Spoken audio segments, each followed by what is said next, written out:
Good evening, everyone. This is Dr. Rhonda Farrell bringing you week 11, the human factor in cyber resilience, strengthening workforce security awareness of our 2025 Cyber Resilience Protecting What Matters series. Over the past 10 weeks, we've explored AI-driven cyber threats, deepfake scams, supply chain vulnerabilities, misinformation warfare, and regulatory shifts.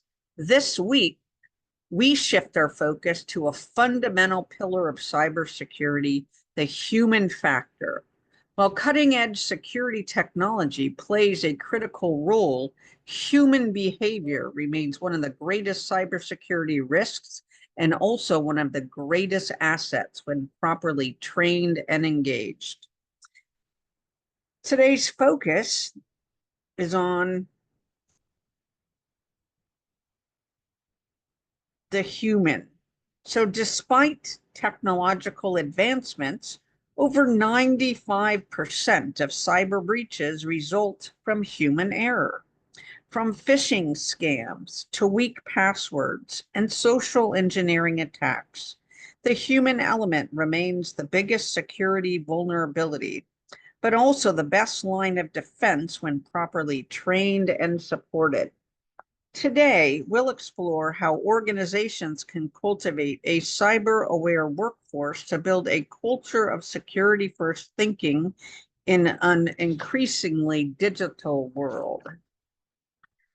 Cyber criminals are shifting tactics, focusing more on manipulating human behavior than bypassing technology.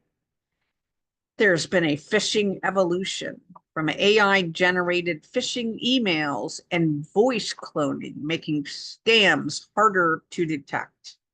Social engineering scams. Attackers exploit trust by impersonating executives or colleagues. Business email compromises. Convincing fraudulent emails trick employees into transferring funds or sharing sensitive data. And lastly, weak passwords and credential theft. Poor password hygiene remains a major security risk. So what are some real-world examples of social engineering attacks you've encountered or heard about? You can share it in our LinkedIn discussion page for CSTGIA. So when we think about building a cyber smart workforce, we need to understand how we can turn employees into the strongest line of defense from being the weakest link. And we can do that through security awareness training. We can conduct interactive cybersecurity training with real-world phishing simulations. We can use microlearning and gamified training to keep engagement high. We can offer role-based security training for different departments. We could implement strong security policies, like requiring multi-factor authentication for all critical systems. We can enforce zero trust principles, granting access only on a need-to-know basis. And we can ensure that our bring your own device policies include strong security protocols. So when we think about creating a culture of cyber awareness, we need to recognize and reward employees for reporting suspicious activities, not penalize them. We need to make cybersecurity a leadership priority. Executives must model good security behavior so that the rest of the workforce will follow. And then we need to encourage open communications where, again, employees feel safe reporting potential threats without fear of punishment. So here's a challenge that you and your organization can take on this next week or next month or quarter.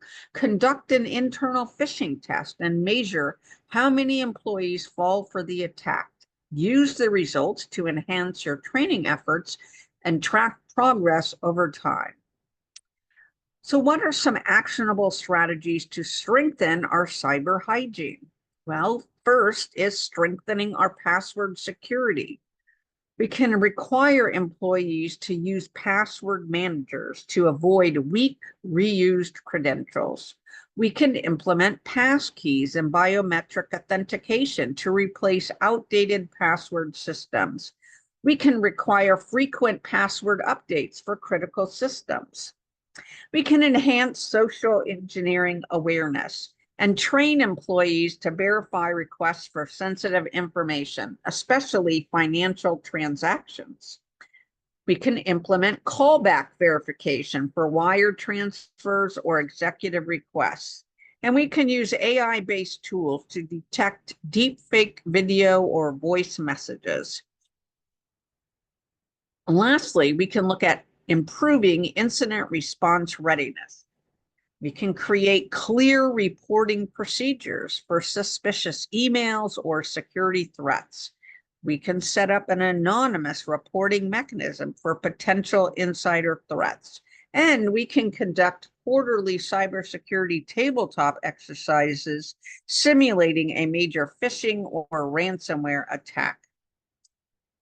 So what is one security habit you've changed in the past year, and how might that have improved your digital safety? And what other additional ones need to be changed? You could put that in our discussion area on LinkedIn for CSTGIA as well. So the last part we need to look at is how do we future-proof our cyber workforce? Because as cyber threats evolve, our organizations must continuously adapt our workforce training, security policies, and awareness programs to not only keep up, but ensure we stay ahead of the game. We can integrate AI-powered cybersecurity training because AI-driven security assistance can provide real-time guidance. We can implement behavioral biometrics for identity security, which detect abnormal login patterns or device accesses. Again, we can look at zero trust AI-driven monitoring, constantly verifying access requests and system interactions. So as we look ahead, we want to be cognizant of the fact that the next phase of cybersecurity will not just rely on technology, but it will also rely in part on well-trained, vigilant employees who can detect, prevent, and report threats in real time. So our final thoughts today. Humans remain both the biggest risk and the strongest defense in cybersecurity. Organizations must prioritize security awareness just as much as they do technological defenses. And by fostering a cyber resilient culture, companies can reduce security incidents, improve risk management, and enhance overall protection. So this week's challenge, perhaps you would like to conduct a phishing awareness drill within your team. Review your password management policies to see if your team uses a password manager, and start a cybersecurity incentive program to reward proactive security behaviors. So again, we ask you to join the conversation on LinkedIn in our CSTGIA page and share with us what's the biggest cybersecurity challenge you face and what are you going to do about it? So share your thoughts. Watch us on YouTube and join us next week for the cybersecurity skills shortage, building a talent pipeline for the future. Again, this is Dr. Rhonda Farrell, the founder of CSTGIA, signing off from week 11, the human factor in cyber resilience, strengthening workforce security awareness, part of our Cyber Resilience Protecting What Matters series for 2025.